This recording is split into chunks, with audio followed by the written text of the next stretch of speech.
Hello and welcome to the channel.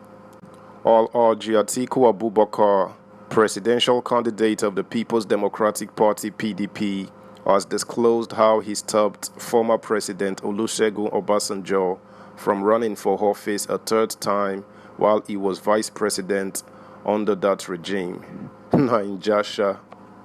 So OBJ really tried running a third term bid for democracy. Now wow.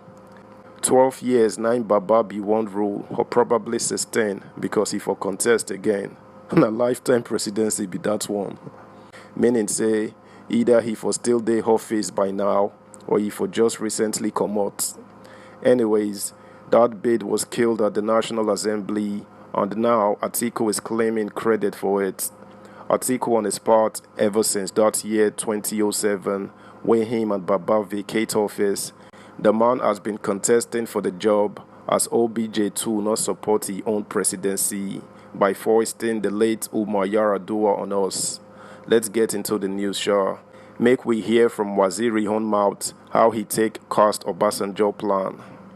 Subscribe, like, share, and comment. Thank you. How I stopped Obasanjo's third term bid in National Assembly, Atiku. The presidential candidate of the People's Democratic Party, Atiku Abubakar, has disclosed that his intimate relationship with National Assembly members when he was Nigeria's vice president stopped former President Olusegun Obasanjo's third term bid. He said the relationship enabled him and some NAS members to stop Obasanjo's third-term agenda, and he was eager to reignite with the NAS candidates after his election as president, along with their unsuccessful election. This, Atiku noted, would enable them better function and deepen democracy. The PDP presidential candidate made the remarks at the 2023 Presidential Campaign Organization Strategic Engagement Meeting with National Assembly candidates on Sunday night in Abuja.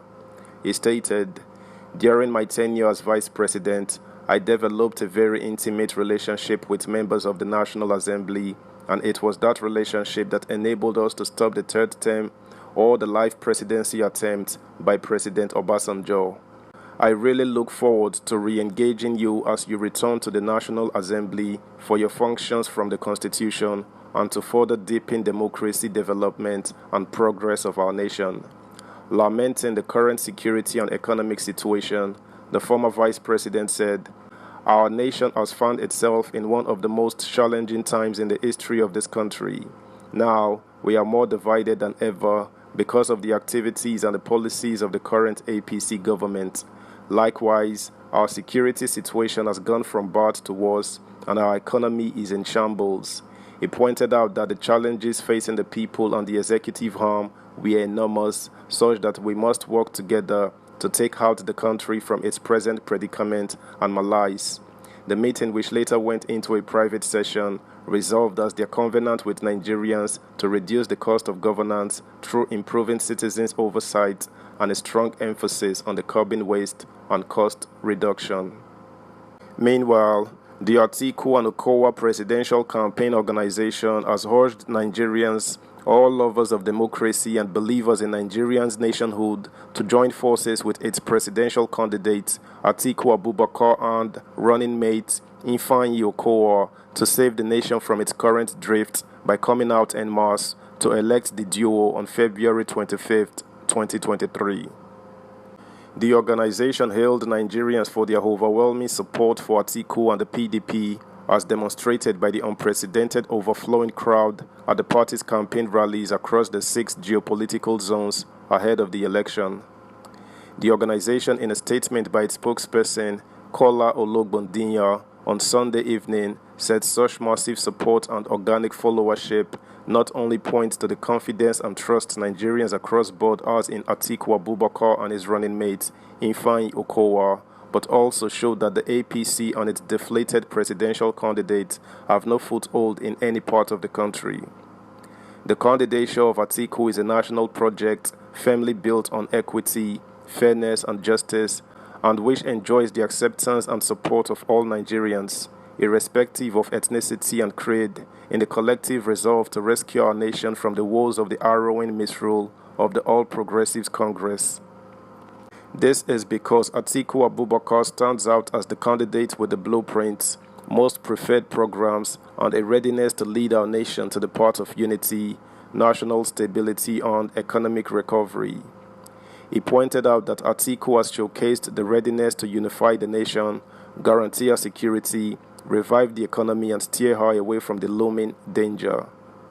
The Atiku and Okowa campaign urges Nigerians to rekindle their hopes in line with the Atiku call for a government of national unity under his leadership as the elected president so as to revamp our national productivity, restore our dignity, and take back our pride of place in the Committee of Nations as one of the largest and strongest economies of the world. Atiku Abubakar, through his Special Assistant on Public Communications, also urged Nigerians to be on guard and not succumb to any attempt by the ruling All Progressives Congress to deceive them again.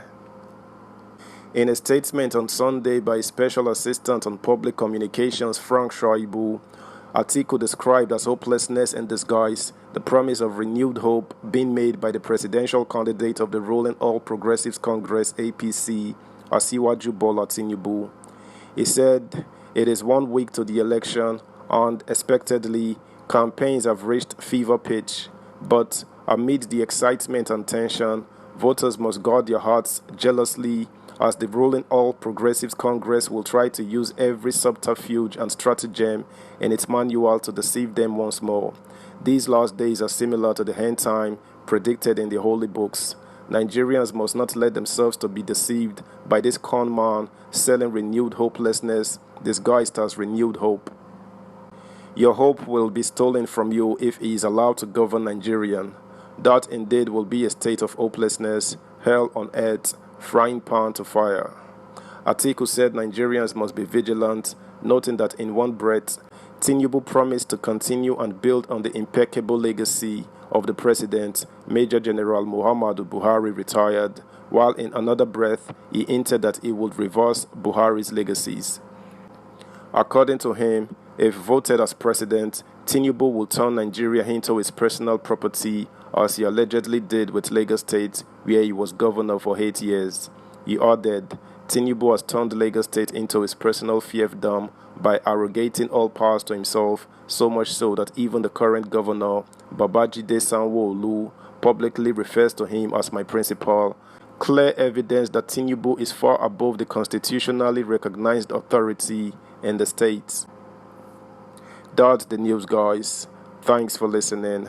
Until next time, bye.